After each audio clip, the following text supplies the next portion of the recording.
نحمدہ و نصلی علی رسولہ الکریم اما بعد۔ درس قرآن و حدیث سے نہ سیکھیے کورس کا یہ چھٹا سبق ہے۔ عنوان ہے درس دینے کی ترتیب۔ درس قرآن و حدیث دین کی سب سے بڑی خدمت اور سعادت ہے۔ یہ کام بظاہر آسان لگتا ہے مگر حقیقت میں نہایت سنجیدہ اور نازک ذمہ داری ہے۔ ایک مدرس جب لوگوں کے سامنے اللہ تعالیٰ کا کلام یا رسول اللہ صلی اللہ علیہ وسلم کی احادیث پیش کرتا ہے اور ان کا مفہوم سمجھاتا ہے تو گویا وہ دین کا نمائندہ بنتا ہے۔ اس کی ہر بات، ہر انداز، ہر ترتیب براہ راست سننے والوں کے ذہن و دل پر اثر انداز ہوتی ہے۔ اس لیے علماء کرام نے درس دینے کی ایک منظم ترتیب بیان کی ہے تاکہ درس مؤثر بھی ہو اور سننے والوں کے لیے قابل فہم بھی۔ اس سبق میں ہم درس دینے کی ترتیب کو مرحلہ وار بیان کریں گے اور ہر حصے کی حکمت اور اہمیت پر کچھ بات عرض کریں گے۔ پہلے نمبر پر حمد سے آغاز۔ درس کا آغاز اللہ تعالیٰ کے حمد و ثنا سے ہونا چاہیے، اور یہ نہ صرف دینی روایت ہے بلکہ اس سے یہ سبق ملتا ہے کہ سب سے پہلے انسان اپنے رب کا ذکر کرے اور اس کی بڑائی بیان کرے۔ قرآن مجید میں بھی کئی مقامات پر ابتدا حمد سے کی گئی ہے۔ مثلا الحمدللہ رب العالمین قرآن کریم کی پہلی سورت کی پہلی آیت ہے، اس لیے خطبے کا پہلا جملہ الحمد سے ہونا چاہیے۔ اب یہ جملہ فعلیہ کے انداز میں بھی ہو سکتا ہے، نحمدہ، یا جملہ اسمیہ کے شکل میں بھی ہو سکتا ہے، الحمدللہ رب العالمین۔ دوسرا نمبر پر ہے صلاۃ و سلام۔ اللہ تعالیٰ کی تعریف کے بعد اب آپ نے جناب نبی کریم صلی اللہ علیہ وسلم پر درود و سلام پڑھنا ہے۔ سنت بھی ہے اور درس کے آداب میں سے بھی نبی کریم صلی اللہ علیہ وسلم نے فرمایا، جو شخص مجھ پر درود بھیجتا ہے اس پر اللہ تعالیٰ 10 رحمتیں نازل کرتے ہیں۔ اس لیے حمد کے متصل بعد آپ نے درود پاک پڑھنا ہے، نحمدہ ونصلی علی رسولہ الکریم، یا الحمدللہ رب العالمین والصلاة والسلام علی سید الانبیاء والمرسلین۔ اما بعد کہہ رہا ہے، اما بعد یہ عربی زبان کے اندر تقریر یا بیان کو ترتیب دینے کے لیے اما بعد کا جملہ بہت عام استعمال ہوتا ہے۔ یہ جملہ ایک نئے مرحلے کی طرف منتقل ہونے کا اشارہ ہوتا ہے۔ خطبات اور دروس تقریروں میں اما بعد کہہ رہا آقا صلی اللہ علیہ وسلم کی سنت ہے۔ سب سے پہلے جناب داؤد علیہ السلام نے اما بعد کہا تھا، تو آپ نے نحمدہ ونصلی علی رسولہ الکریم پڑھنے کے بعد اما بعد کہہ رہا ہے، اعوذ باللہ من الشیطان الرجیم بسم اللہ الرحمن الرحیم، اس کے بعد پڑھنا ہے، اور پھر آپ نے قرآن کریم کی آیات کی تلاوت کرنی ہے۔ جن آیات کی آپ نے تلاوت کرنی ہے اور انہی کو پھر آپ نے درس کے انداز میں بیان کرنا ہے، یعنی آج کے درس کا جو عنوان ہے، جو آپ نے تیاری کر رکھی ہے، انہی آیات کی سب سے پہلے آپ تیاری کر لیں، اور جس حدیث کا آپ نے درس دینا ہے اس حدیث کو آپ پہلے سے ہی تلاوت کریں۔ پہلے تلاوت کر لینا، چاہے حدیث ہو یا قرآن، دلوں کو سکون اور راحت بخشتا ہے۔ قرآن کا کلام خود اپنی تاثیر رکھتا ہے۔ جو الفاظ اللہ تعالیٰ نے نازل فرمائے ہوں ان کی طاقت سے بڑھ کر اور کس چیز کی طاقت ہو سکتی ہے، اور جو الفاظ خود آقا کی زبان سے نکلے ہوں ان میں تاثیر کس حد تک ہو سکتی ہے ہر مسلمان اندازہ کر سکتا ہے۔ آپ نے آیت کی تلاوت کر لی تو اس کے بعد صدق اللہ العظیم کہنا ہے۔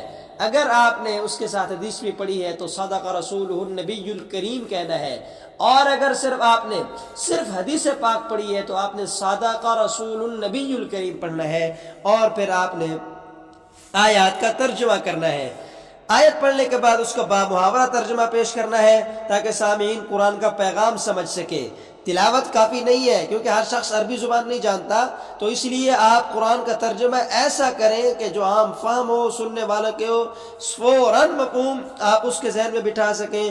ترجمے میں غیر ضروری ثقالت یعنی مشکل الفاظ سے گریز کریں تاکہ بات آسانی سے سامنے والے کے دل میں اترے۔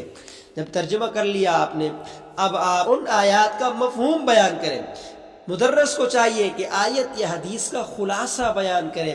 خلاصہ موضوع وہ بنیادی نقطہ ہے جو اس آیت یا حدیث میں بیان کیا گیا ہے۔ یہ خلاصہ مختصر اور واضح ہونا چاہیے تاکہ سامعین فوراً سمجھ سکیں کہ آج کی تلاوت یا حدیث کس پیغام پر زور دے رہی ہے۔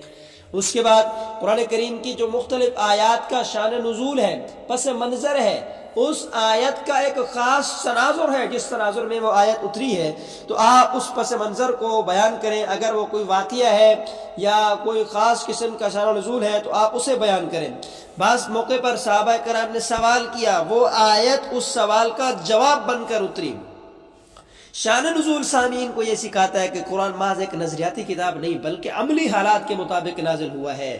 شان نزول بیان کر لینے کے بعد اب آپ انہیں بتائیں گے کہ یہ آیت اگرچہ اس خاص واقعے اور خاص شان نزول کے پس منظر میں نازل ہوئی تھی، لیکن اس کا مفہوم اور اس کے مسائل عام ہیں، اس کے احکام اور اس کے جو شرعی مسائل ہیں وہ سب لوگوں کے لیے ہے، وہ ہر زمانے کے لیے ہے، وہ تمام انسانوں کے لیے ہے۔ آیت کی تفسیر بہت ضروری ہے۔ تفسیر میں لغوی معنی، فقہی احکام، عملی پہلو سب شامل ہوتے ہیں۔ اس لیے مدرس کو چاہیے کہ معتبر تفسیری مراجع سے مدد لے کر اپنی رائے یا غیر مستند باتوں سے اجتناب کرتے ہوئے آیت کی تفسیر کو بیان کریں۔ تفسیر کرتے وقت اعتدال ضروری ہے، نہ بہت زیادہ تفصیل کی جائے سامعین سنتے سنتے تھک جائیں، نہ اتنی مختصر کہ اصل پیغام ہی سمجھ نہ آئے۔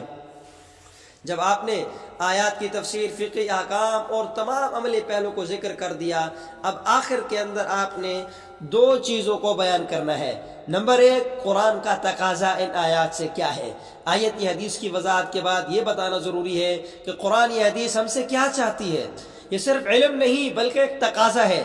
کبھی قرآن ہم سے ایمان کی پختگی چاہتا ہے، کبھی عمل صالح، کبھی صبر اور کبھی جہاد۔ مدرس کو یہ واضح کرنا چاہیے کہ یہ تقاضا آج ہماری زندگی پر کیسے لاگو ہوتا ہے۔ اس کے بعد دوسرے نمبر پر آپ عمل کی ترغیب دیں۔ آخری مرحلہ یہ ہے کہ درس کے بعد سامعین کو عمل کی ترغیب دی جائے۔ علمی معلومات کافی نہیں، اصل مقصد زندگی میں تبدیلی لانا ہے۔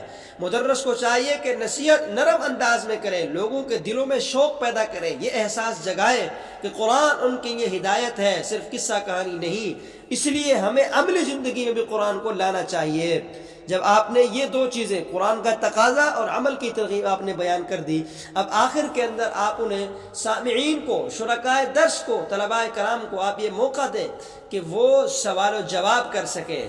یہ طریقہ خود رسول اللہ صلی اللہ علیہ وسلم اور صحابہ کرام کے درمیان بھی رائج تھا۔ سوال و جواب سے سامعین کے ذہن میں پیدا ہونے والی الجھنیں دور ہوتی ہیں اور وہ بات زیادہ اچھی طرح سمجھ لیتے ہیں۔ ایک مدرس کو چاہیے کہ صبر اور نرمی کے ساتھ سوالات کو سنے اور جواب دے اور ان کے دل و دماغ میں بات کو تسلی کے ساتھ بٹھانے کی کوشش کرے۔ یہ ہے درس قرآن و حدیث کی ترتیب کوئی رسمی عمل نہیں بلکہ یہ ایک حکیمانہ طریقہ ہے جو صدیوں سے علماء و محدثین اختیار کرتے آئے ہیں، جس کا اب انداز اور طریقہ کار یہ ہوگا: پہلے حمد و صلات پڑھیں، اما بعد کہیں، قرآن کریم کی آیات یا حدیث کو تلاوت کریں، ان کا مختصر اور عام فہم ترجمہ کریں، عام فہم ترجمے کے بعد آیات کا خلاصہ بیان کریں، شان نزول، پس منظر بیان کریں، تفسیری اقوال اور آیت کا مفہوم واضح کریں، سوال و جواب کرنے کے بعد آخر میں عمل کی ترغیب دیں۔ یہ تمام مراحل مل کر ایک درس کو مکمل اور مؤثر بناتے ہیں۔ اگر ایک مدرس ان سب امور کا اہتمام کرے تو اس کا درس نہ صرف علمی لحاظ سے مضبوط ہوگا بلکہ روحانی اور عملی اثر بھی پیدا کرے گا۔